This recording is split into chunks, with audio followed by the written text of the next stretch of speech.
Well, welcome everybody. Welcome to 2022 and the Public Practice Accountants Club on Clubhouse, where public practitioner, thought leaders, industry specialists, and accountants just like you discuss hot topics in public practice and how they go about navigating the public practice landscape. Fundamentally, public practice has the same principles, dynamics, and challenges no matter where we are in the world. We might have some different tax seasons, busy periods, and legislation, but at the core, we are very much the same. So, our room this morning, a really good way to kick off the new year: goal setting for success, an accountant's guide to conquering 2022. Now, I already know the people in the room with us this morning on Clubhouse, but if there's anyone out there watching us as well, my name is Lynda Steffens. I am an accountant and author and an introvert, and I've been hanging around public practice now for just on 30 years. And over that time, I've owned a couple of my own accounting businesses and been a practice manager for many years. But what I do now is that I help accountants and accounting teams transform their businesses specifically by integrating advisory services alongside their compliance. So that's the work I'm doing now, and I absolutely love it, and very grateful that I get to do that every single day. So my co-host, I've got a new co-host this morning. So I would like to welcome Scott Kay from IP Accounting. Good morning, Scott, and thank you for coming on board this morning. Thanks, Lynda. Thanks for having me. I'm excited. No worries. Talk about it. I love and hate.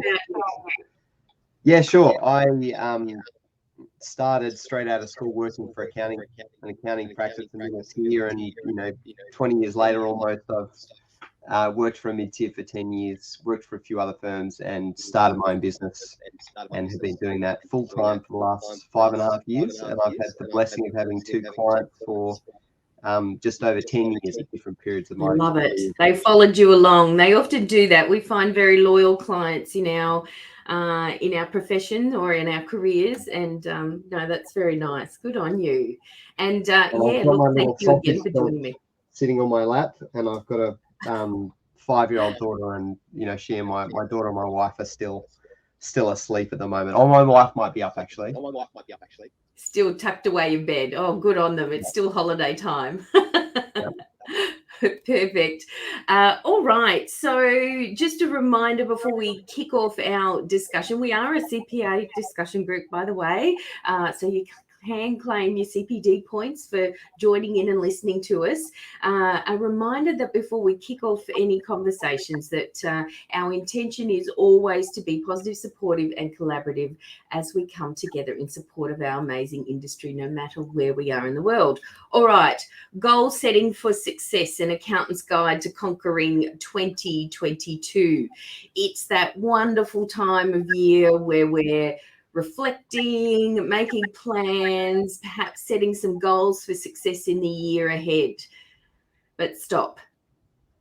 All goals are not created equal. So, like a ship without a destination, if you have no goals, you'll end up drifting aimlessly along. So, and of course, there's that wonderful saying that a goal without a plan is just a wish. So, we're going to have a look at why both of us might think goal setting is important, how we might go about it. It's going to be an interesting discussion this morning, and some specific goals perhaps for accountants in public practice. So just remember, if you are in the on Clubhouse listening through there, that you can network around there, click on people's profiles, and of course we would love it if you wanted to come and ask us a question at any time during the discussion. All you need to do is to hit on the little hand icon at the bottom of your phone screen, and we'll invite you up to chat to us. Okay, so goal setting. Now, this is an interesting topic for you, Scott, because I know you said yesterday you hate goals. Tell me about hating goals. It's just, I really, there's a particular methodology of doing it that I can see in your notes, and I hate that. And I hate I hate the thought process of getting something. So I'm a jump in and do it. Okay. I pretty much have inattentive ADHD. I want to get in. I want to do it. I love doing things I love doing. I hate doing things that I don't like doing are enormous effort. So I've kind of built my own structures to try to reach my goals in my own way.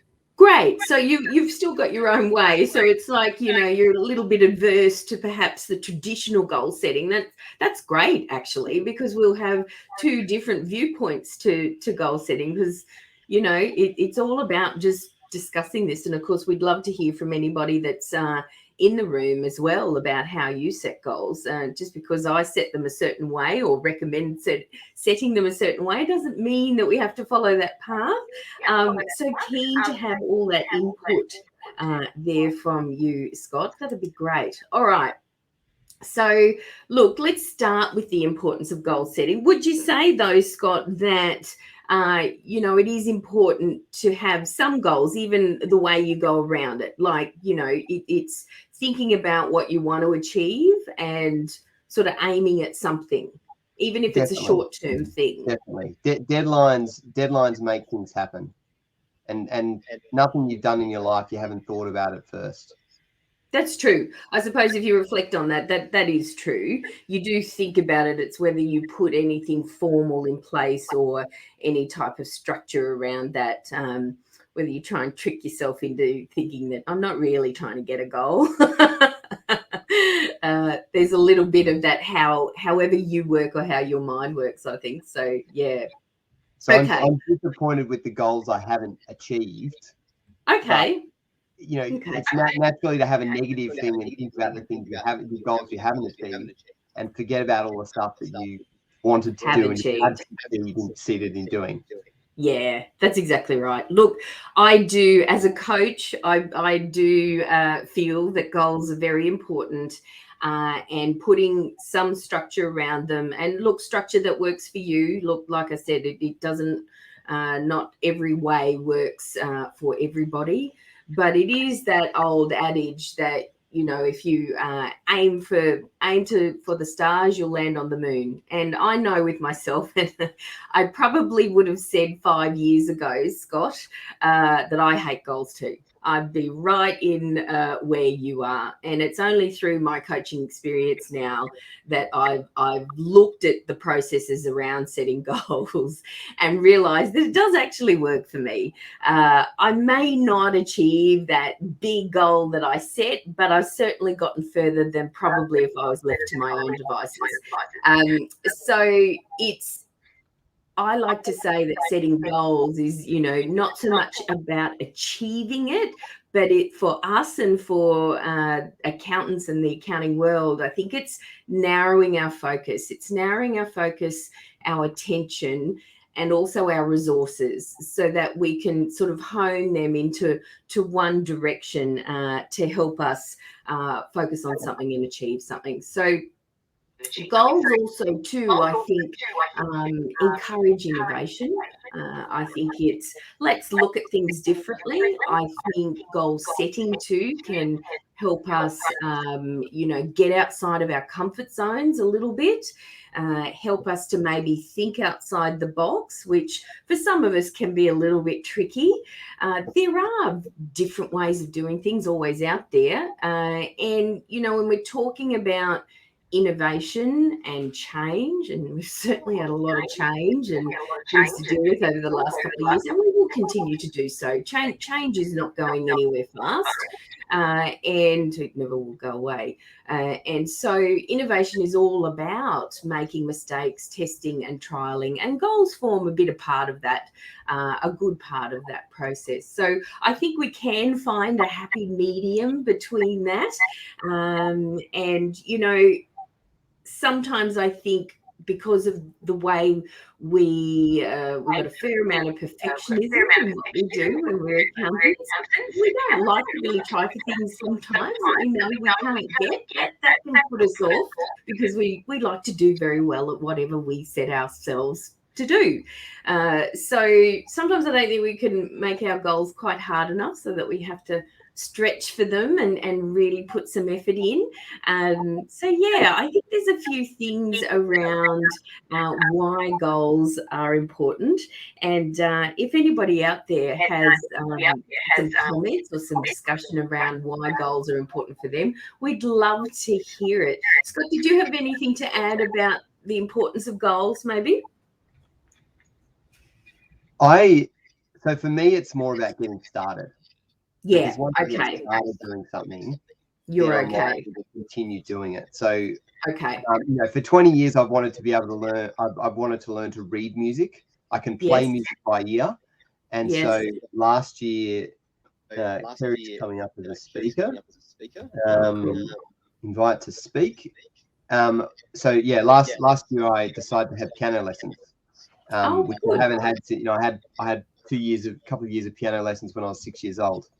So simply by doing that, and it was really hard the first few weeks. My first song I was playing was "Somewhere Over the Rainbow," the Wizard of Oz song. Yeah, love it.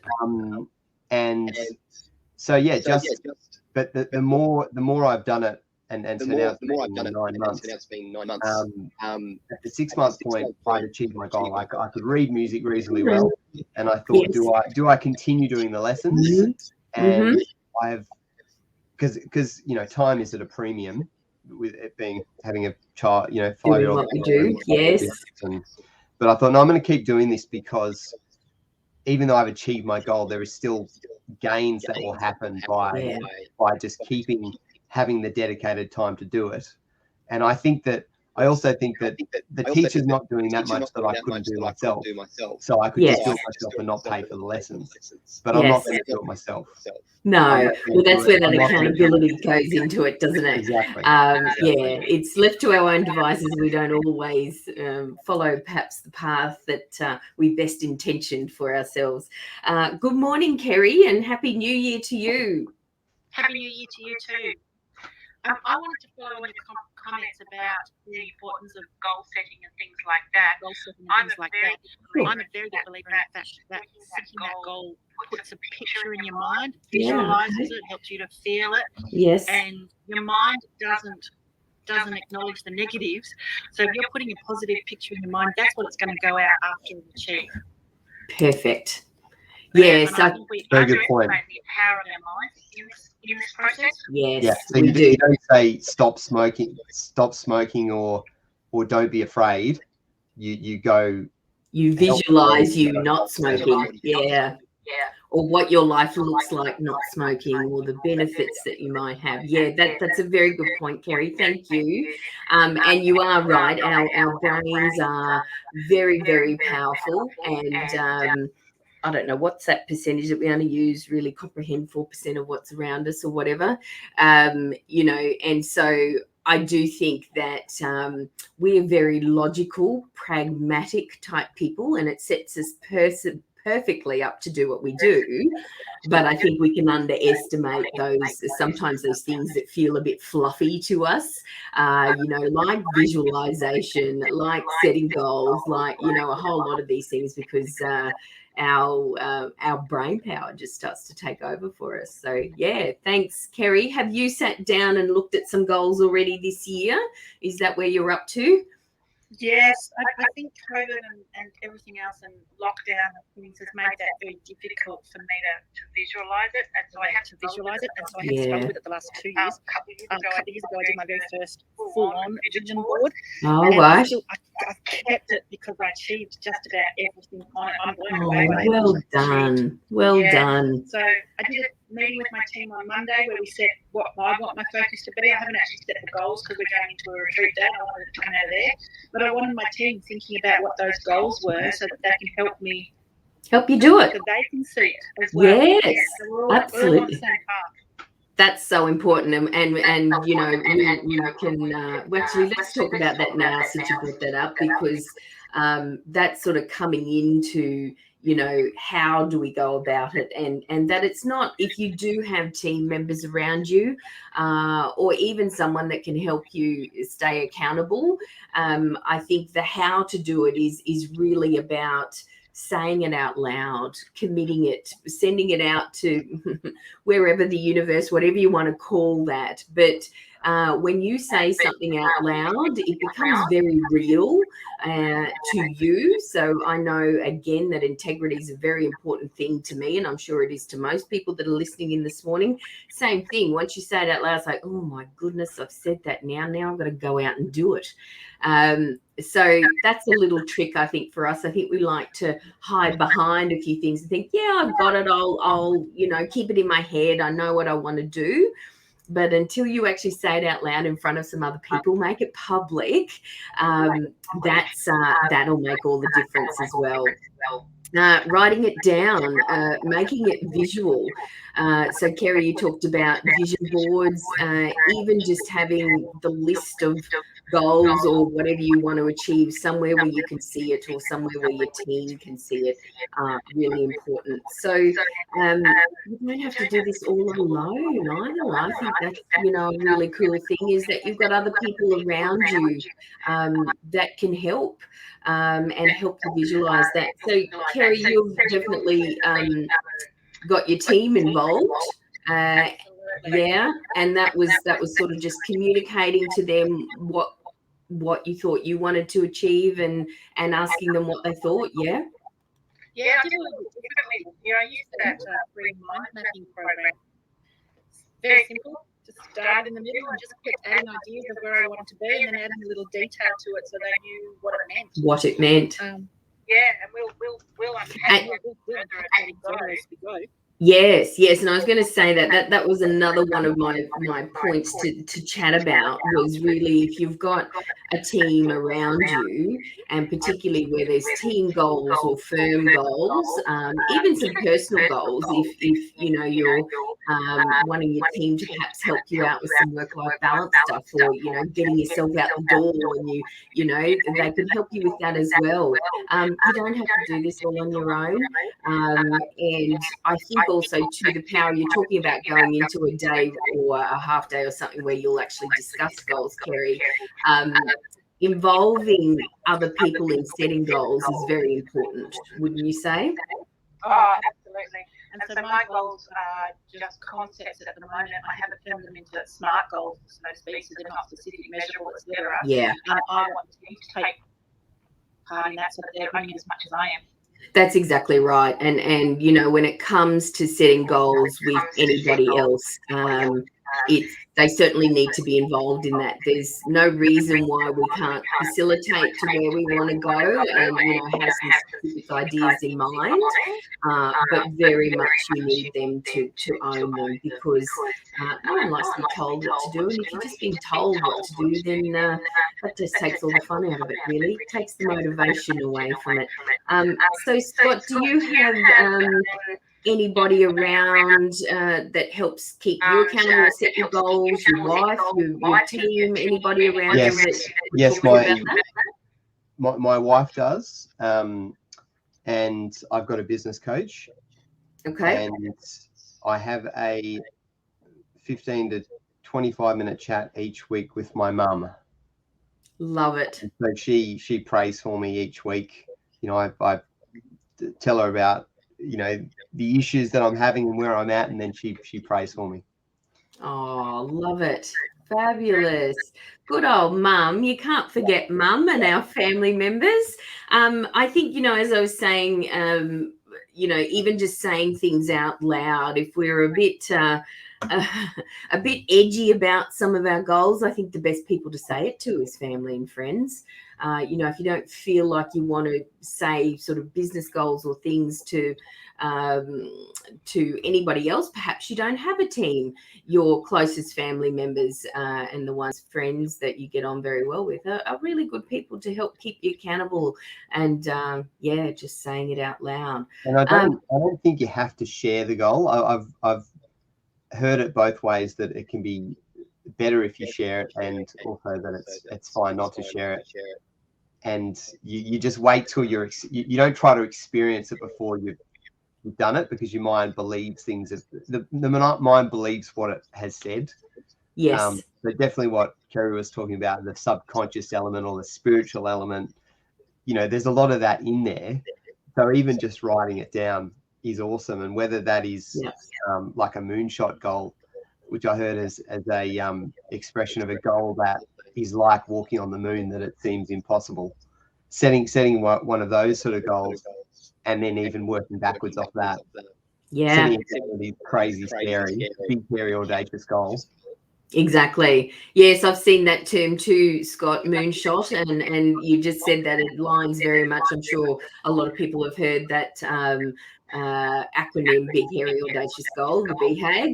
And so, yeah, and working back from that, so writing it down, yes, I don't think you necessarily have to share it as well. I think just saying it out loud is a whole different concept for us who come to the accounting world. We're really great at processing and solving problems with our minds. That's what makes us amazing in accounting and tax and everything we do. But something that can let us down is that with our communication, that we don't say things out loud enough, because I think sometimes too your brain will process that a little bit differently. So even if you say your goal out loud to yourself, write it down and read it out loud. There's a visual reaction that happens with that as well. So yeah, I'm a big person for talking out loud, but I have to. I am like every other accountant around. It's not my natural go-to. I'm thinking about it. I have to concentrate or make an effort to sort of talk out loud, even if it's just to myself or to the chair or something like that. So I'm sure my neighbours think I'm a little crazy, but I'm often talking to myself, walking around our apartment. So. All right. So there's some of this too. I think, Scott, right at the get-go, you said, don't, hate goals.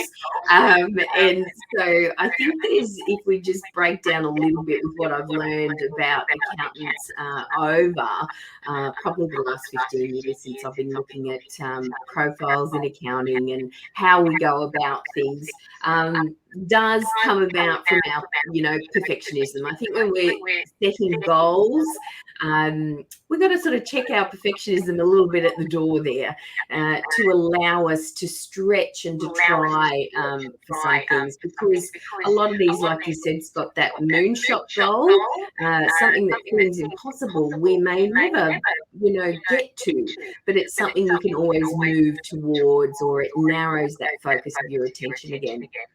Yes. I also, sorry, you were just going to say something? No, I agree. Totally agree. Okay, cool. Kerry, welcome to chime in anytime as well. And anybody else that wants to pop up on the stage and have a chat with us around setting goals. And so taking action is another thing that I think we can challenge ourselves a little bit. And we've had plenty of challenges over the last couple of years. And this is the time when we get time of the year when we get a bit excited. It's like, okay, well, what are we going to do? How are we going to go about it? We start off fresh. We might have had some holidays, hopefully, and some rest and relaxation time. So taking action is sometimes, or a lot of the time, not our go-to mode of operation. It's certainly not our go-to mode of communication often that I find for people attracted to the accounting industry. So we're a very supportive bunch, and again, is exactly why we're perfect for what we do. So we like to participate in other people's goals. We like to help other people. We like to support them. And but what that's not doing is it's not actually helping us with our own goals. So there's a little bit of challenging yourself there about taking some action. And Scott, you mentioned before, for you it was about starting. That's right. That's right. Yeah, that's setting time in your calendar and just doing it, or even sometimes doing things when I've thought about doing it. Yeah. And you've got your, like you said, you've got your support network around you to sort of probably give you a little nudge every now and again around starting or what these things look like, or to keep going down the path. Yes. My wife gives me lots of nudges to keep going on things. Or does she? That's great. I do think we need somebody around us, and if you don't have you know, friends or family or team members, a mentor or a coach. You mentioned all of those, Scott, you know, Yeah. and so that certainly has those people around you, because there'll be days where it gets really hard. There's days that are hard. We don't have to take that all on our shoulders. Kerry, you'd be one for surrounding yourselves with that supportive network as well. Absolutely. I was just thinking to myself when you made those comments about a couch life and to support others. Yes. Oh my goodness, that's why I like to always do it in a group and call on my friends, and we sit in my boardroom and Love do it. our planning days. Yeah. I'm not sure that I get a lot done because I think I'm providing too much support. You're out there helping everybody else.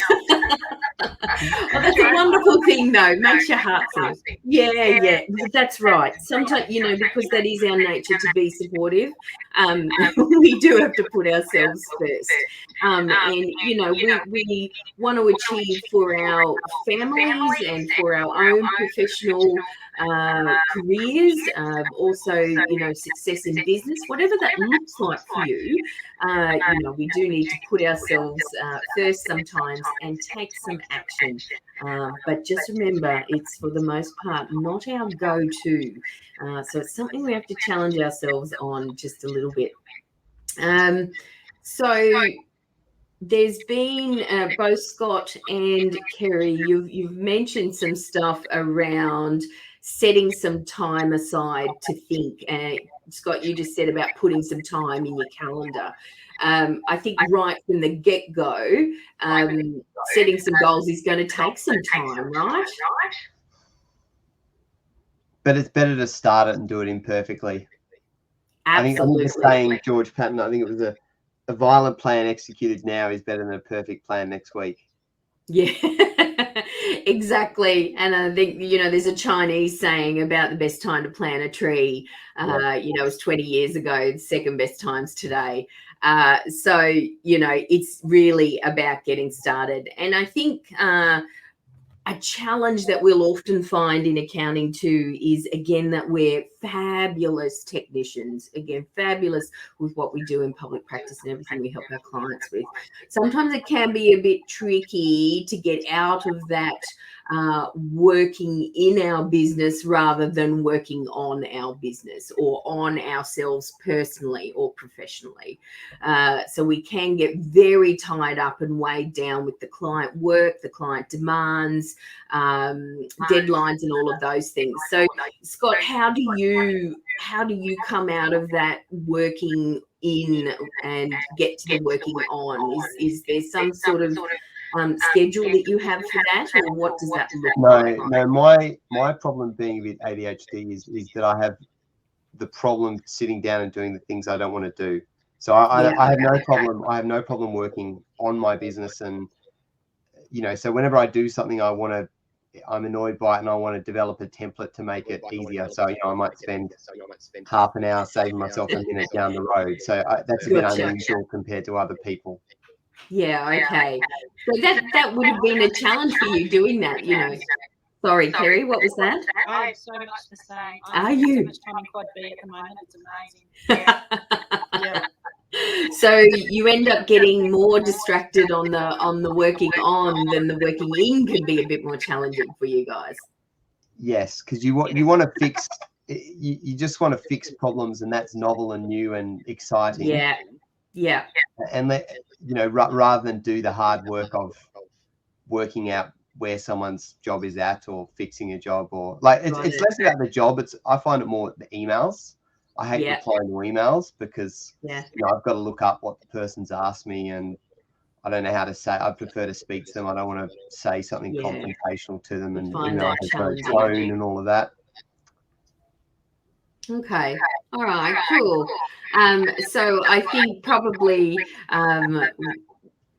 a lot of accountants also, you know, probably are flipped the other way a little bit more. It's easier to work in from that technical perspective rather than the working on. So that might be something everybody wants to think about. But maybe, you're also great in going off and doing those templates and things and fixing up something and not getting the work done. So it can be either way. So we're going to find that happy medium and that healthy balance between the two.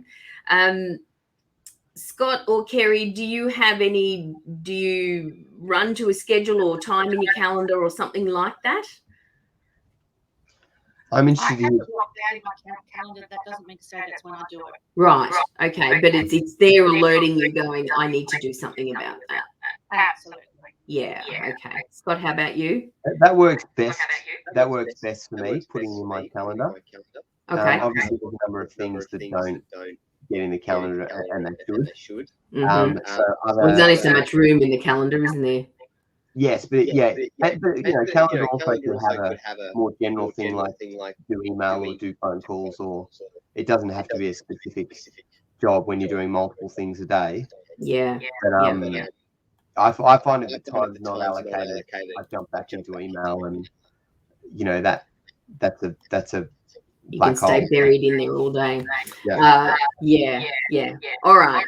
So if we're thinking about goals, setting some goals, we know that we want to check our perfectionism or at the door a little bit to be ready to sort of step outside your comfort zone a little bit, set something that's a stretch, maybe it's not necessarily a moonshot goal or a BHAG, but it might be something that you need to stretch for. I think the thing too around once you've got that goal, something I think that we don't always think about is our path to that goal. And so sometimes the goal can just seem insurmountable or too big, or you think, no, I can do that. And next thing you find yourself 5 months into 6 months of where you want to achieve that goal, and you're really no closer. So I think it's about, for me, is about breaking things down into small, manageable pieces. And I know this makes you cringe a little bit, Scott, but smart goals. No, I like the methodology. I find it hard. So let's say you find it hard. Let's say your goal is to buy a house. Yes. You might not find, you might find the right house within a week of looking, and you don't know it's the right one because you haven't looked at enough, or it might take you a ridiculous amount of time. In December we sold a unit and we're planning to buy a house to live in. And we kept the loans open. And then the bank told us just under 2 weeks before we were going to settle that we needed to sign a contract to a new house before they'd let us settle on the old house and keep the loans open. They would settle it and close the loans and give us the money, but that wasn't what we wanted. So we found a house we got our buyer's agent, and she that night she had some options for us, including one she already had passed up for someone else, and we bought that house. And so, when you really need to do something, you can do it. Yes. But in terms of normally buying a house, your goal might simply be to spend half an hour researching houses each week, or to look at 2 open homes each week. And those so you're two saying goals, those 2 steps have nothing to do with the actual goal of buying a house. But if you continue working on if you continue working on the thing, you're gonna at least have something. Absolutely. And I think what you're talking about there is to be flexible. Like, just because you put a plan in place doesn't mean you have to stick with exactly that. If there's some opportunity that comes, then take it. Again, I think that's something that comes a lot from I see, and again, perfectly set up for accounting, we tend to have low risk profiles. And what low risk profiles mean is that we do, we'll often put a plan in place and just follow that plan. We don't often deviate from that. So there's a little bit around that as well, that if an opportunity comes up, be flexible about it, which is exactly what you were just saying there, Scott. So everybody has mostly heard of SMART goals. And if you haven't, just go look them up. There's plenty of stuff on Google around SMART goals. But SMART is an acronym: specific, measurable, achievable, relevant, time-based, is the last one. Okay, so it spells out SMART. So look, I think all of those steps, they're quite good to go through. I think if I put this into context of what I know again about the accounting profile, how we go about things, the things that we find most challenging, that first one with being specific. I don't think that sometimes we can get quite specific enough about our goals and to break them down into some practical, pragmatic and manageable pieces, and then actually get a plan to how you're going to achieve them step by step, because then you can have also little wins along the way. It's like, okay, I got here. All right, what's the next step and what's the next step? So being specific, just going off and creating this great big goal and I'm going to triple my turnover this year. Okay, but how are we going to do that? What does that look like? So I've just come out of a couple of solid days of goal setting, if you want to call that, with my clients, and we looked at that. We sort of sat down and went, what would you like to achieve over the next 6 months? Came up with that, and then my question to them always is, okay, well, what do we have to do to make that happen? And then that's what we sat down and worked on. And I'm sure, Kerry, that's probably what you'll go through with your team as you're working out goals with them. Absolutely. Yeah. Okay. Is there anything extra you wanted to add about being specific? Just about the SMART goals, we've got specific, measurable. Yes. Achievable and relevant. I think that's going to happen anyway. And then we've got time-based. So if you focus on making a goal that is measurable and time-based, I think that everything else will fall into line. Fall into place. Yeah. Once it's measurable and time-based, then you can break it down into the specifics of what time. And I think mostly with any goal, if you devote time to it, if you do it time and action to it, you are going to probably make mistakes, but learn about it so you can adjust. I agree. Absolutely. And that's what it's all about. As I was saying at the top of the hour, was all about innovation, right? This helps us look at things in a different way, get out of our comfort zones a little bit. How can we do it if this plan's not working? Let's look at something else. Kerry, you were just saying something about measurable. I think that does make it easier for us. We love measurements. We love to analyze things. What I think we can do is overcook it. So my note beside measurable, my notes is that it must be easy and it must be visual, or you simply won't do it. If it involves downloading, if we're talking about numbers, downloading a monthly P&L that you haven't got up to date until the third week of the following month or something like that, and it involves you've got to download it into export to Excel and make 60 different adjustments to actually get the number that you're happy with, that you're measuring against, what do you think is going to happen with your measurement? Nothing. That's exactly right. Unless you can delegate it. And even then, is it like, do I really want my team working on that when they could be doing some highly valuable client work? Probably not. Yeah. So visual, yeah.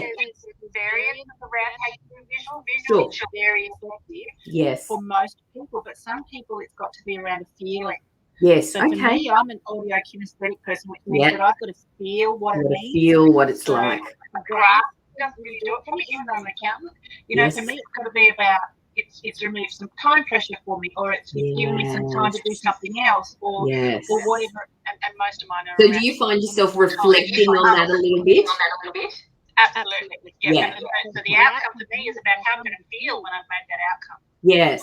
And also then you would, as you're going through trying to achieve the goal, you would reflect on those little feelings that you've already got. Yes? Absolutely. Yeah. Okay. Oh, that's a good one. Feeling. There we go, everybody. So yes, easy visual feeling. So yes, we all learn in different ways. And that would be something, if you don't know how you best learn, you might have some ideas, but you can have a look at how you best learn things. There's a lot of different ways. Audio. Yes.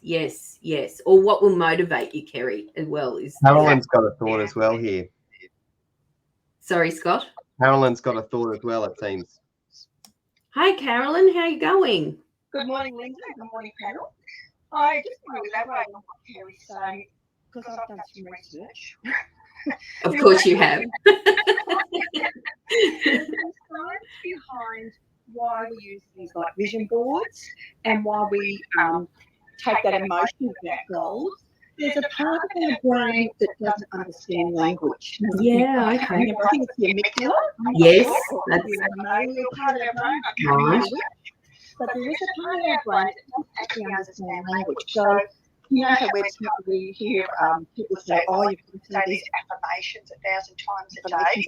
That's really good. That's really good. That keeps you focused on your goal. But if you use things like visual cues, like a vision board, or you might have a great big picture of a thermometer. I want to make $10 million this year and colouring the stage as you go. Yes. It's a visual thing that actually helps create that the momentum of your goal. So if we know what we think about is what we focus on, and what we focus on is what we tend to achieve. So there is science behind it all. I'm sure there is. It's not all just the fluffy stuff. Yeah. No, it's not just a new invention that's created vision board because it's a trend. No. Science behind it. Yes. Thank you, Carolyn. Very much appreciate it. And I think what we're seeing here too is, as we're talking about this, there's all these good ideas, but again, these are going to take us time. So we're going to have to dedicate some of our time resource to doing this if we want to really do this properly. So I think that's the first thing we need to overcome. The only negative to taking action and spending time on something, I had a goal to be able to go down a skateboard ramp. Yes. And so I there's some smaller ones at the skateboarding park. I did that, and then a week later, I thought, I want to try to accelerate my progress. Wow. And I had someone film it, and it was the end of the Olympics. I was all inspired. I still have a sore hand 5 months later. It's fine, but I've set myself back because I went too hard. And I think as accountants, that's going to be less of our problem. It's going to be much more. It's much more better if we jump in and do it, and do a live on social media, or be courageous, or jump up and talk in Clubhouse. Like, it's much better generally as accountants with the risk profile if we go and do the thing, because then you get learning. They had I think there was a class of making pottery, and they said to half the class, your goal is to make one clay pot and make that the best clay pot, and the other one, they said, your goal is just to make 100 clay pot, as many as possible. It's the quantity. It doesn't matter what they look like. But the quantity ones won every time of the best looking clay pot, because they in the practice, of course, you learn how to. They got way better than all of the theory of thinking, how do we do this properly, and over analyzing it. And so all of the successful people that so many successful people that have successful businesses or social media followings or whatever it is, they started off badly And yes, and they've done it. no one remembers that, or you could probably go back through YouTube and see someone's first videos, but Yes, it doesn't I matter. look at mine and go, oh my goodness. Yes, that's exactly right. So what you're saying there, it's just about starting and that consistent effort, and you will get better. First one might be a massive fail. That's okay. Keep going, is what you're telling us there, Scott. And maybe perhaps don't go off the big skate ramp too early. That's Yeah. right. Just the continued small steps towards your goal will eventually get the big, you will eventually get the big thing that you're after if you take small specific action and be courageous. Yeah, great. Okay, so specific, measurable, making it visual, feeling, making it easy, achievable. I think that's I don't think that's the hard one for us either. I think we tend to be a little bit on the little undercook that one. Relevant, yeah, I think relevant sort of sorts itself out as well, particularly with how accountants think about what they do and how they go about things. Time-based. Let's spend a little bit of time on time base. Is there a perfect time? How long should we say we should set goals for? Any ideas, Scott? What's a perfect time for you, or do you think about this when you're sort of putting a goal in place? I think there's a natural business rhythm, and I can see your notes, and I totally agree with what you've written, 100%. Yeah, I think we've got to put some sort of limit on it. I think, again, if we just let ourselves go, sometime in the future I'm going to do this, it doesn't help us narrow our focus, narrow our resources, apply our resources to things. So the longer the time period of the goal, the longer it is until you can get to a month or a day before and you go, I haven't done this. Yes, that's exactly right. Too big to start you doing get it. The start date, which is a day before. That's it. And I think you can set a time goal, but that's where it just links back very much to that first, to the S in SMART, about being specific. What are the specific steps that I actually need to get to this big goal, and when do they need to be done? So you might have time limits around 3 months, 6 months, 12 months, but it's really about when are you going to start to take some action on these. Am I going to take action today, in the next 24 hours, this week, or am I going to do something this month? So I think you've got to think about it in that perspective, and make sure that you've got some of those time-based things around those specific manageable pieces that you've hopefully broken your goal down into. There is, what I would call a Goldilocks time frame for goals, and that's the good old 90 days. So that works out very well from setting a goal to coming through to achieving it. 90 days is the time frame that, like you were just saying, Scott, it's really around that natural business rhythm. Kerry, what do you do around time-based with regard to goals? And I mean, everyone's different. Some of the bigger goals might take longer. There might be some smaller stuff that let's do that this week, right? Yeah. Yes. But I think also once you set a goal of that end goal of what it is you're trying to achieve, there's always lots of little steps along the way as well. So each one of those becomes an individual goal. If B can't happen until A happens, if you're planning A to happen by February, let's say, and it doesn't happen, then you've got to shift your B goal accordingly. And so I think it's about becoming really, really clear about what those steps are and which ones are interrelated with each other. Yeah. Yep, I agree. So whatever's dependent on one thing can, and particularly too, if somebody else is maybe needing to do another part of the goal, it might not be you. You might be holding somebody else up. That's similar concept when we're thinking about workflows. You don't want to have bottlenecks. So Lynda, did you? Kerry, keep going. Did you say how long the goal is meant to be for, the business goal? Did you say the period of it? I missed it. I don't, preferably I don't, because I get I always expect what I can achieve. Yes. There's a great saying that my coach goes with, which is we completely underestimate what we can achieve we overestimate what we can achieve in 1 year, but underestimate what we can achieve in 10. Yes. So me, it's always Exactly about making right. sure that there's momentum is happening. Yes. So no goal is ever just one action that you've got to get done and then you've achieved that goal. But if you break it down into multiple steps and things like that, so that you can start to see that they're all happening, they're your stars. Yeah. That moonshot, they're your stars. And so as long as you're putting in those stars, if the moonshot keeps moving, that's fine, as long as you're hitting each of those individual goals. And so I get guided by the progress on those things. Yeah. Okay, cool. Thanks, Kerry. So let's talk about, we're getting close to, we've only got 10 minutes. Gosh, time flies. So thinking about perhaps some specific goals for accounting, if we're thinking about what we might want to do with regard to our firms or our businesses, or if we're an employee, what we might want to do within our roles. What might be some specific things that accountants want to achieve? I certainly, for me, it's very much that we actually need to know our own numbers and to walk our talk.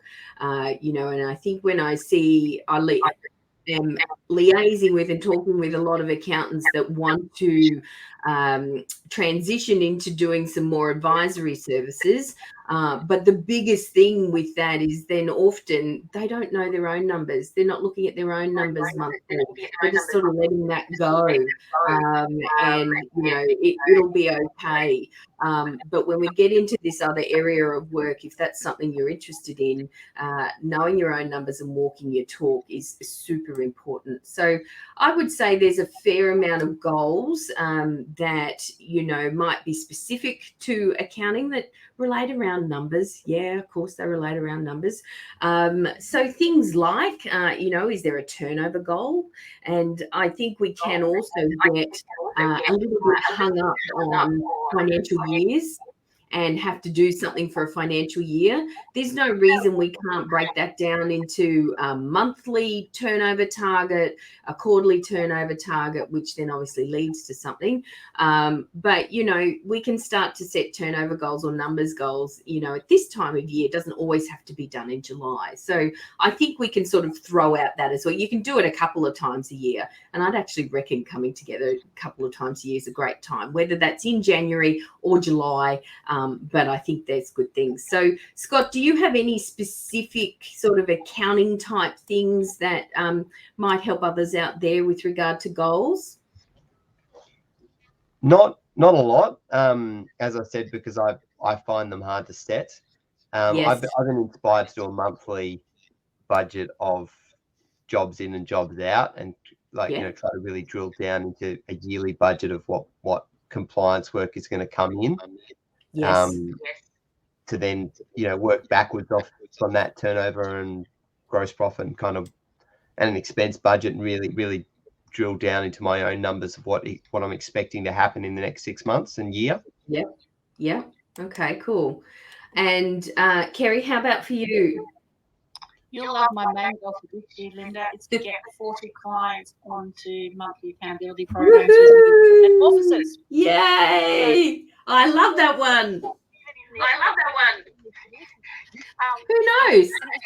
Leon came to me with a question after a session. She'd done something else and said, I'm trying to work out what your goal is, Kerry. I went, well, funny you should say that. Last night I went, I want 40 clients on monthly accountability program.